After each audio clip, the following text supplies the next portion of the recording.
This is Eagle News, Washington, D.C., and I am Jennifer Polintan. According to its official website, Iolani Palace is a living restoration of a proud Hawaiian national identity. Now registered as a National Historic Landmark, it is the only official royal palace in the United States. Eagle News correspondent Mio Acenas with the details.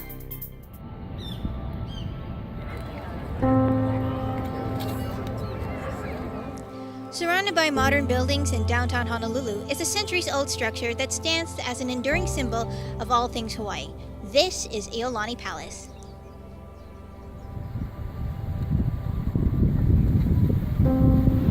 Iolani Palace was built by our last reigning king, David Kalakaua, and it was built in 1879.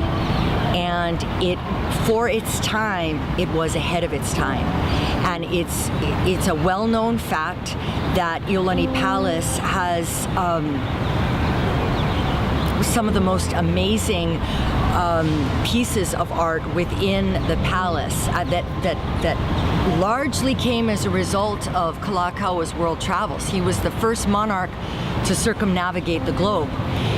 The palace was the first to have plumbing and electricity before even the White House. The first floor consists of public reception areas such as the Grand Hall, State Dining Room, and Throne Room. The second floor contains of the King's and Queen's private suites, and even a music room.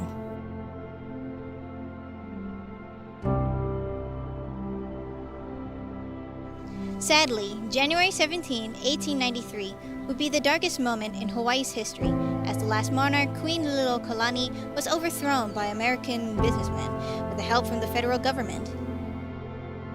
The palace also features the imprisonment room, where the Queen was placed under house arrest following the overthrow of her government.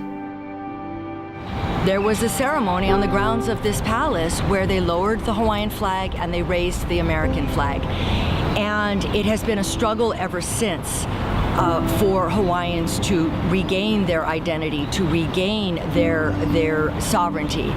And the palace has become a symbol of that. After the monarchy, Iolani Palace became the headquarters for the provisional government.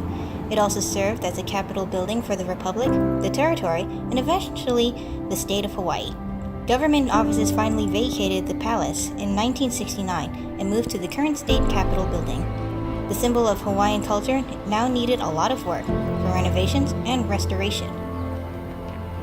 A group of very conscientious community leaders, including my mother, got together and said, we can't allow this to happen. And so they started the very, very difficult process of restoring the palace and trying to go search the world for all of these artifacts that had been dispersed far and wide, bring them back to Hawaii and place them in this palace. It was a very difficult job. It required a lot of funding and a lot of government support, but the result is what we have today.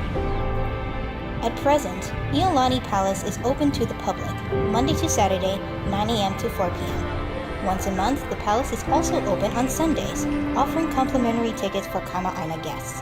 To qualify, all you need is a Hawaii driver's license, state ID, or an active duty U.S. military ID.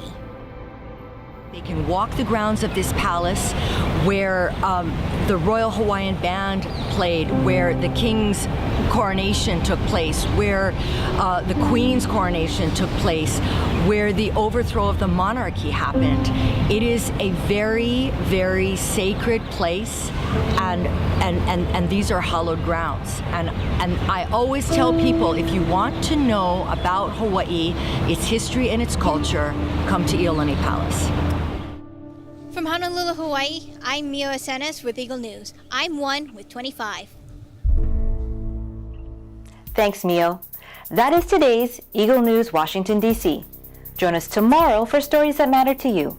Visit our websites at Eaglenews.PH and EagleNewsLive.com.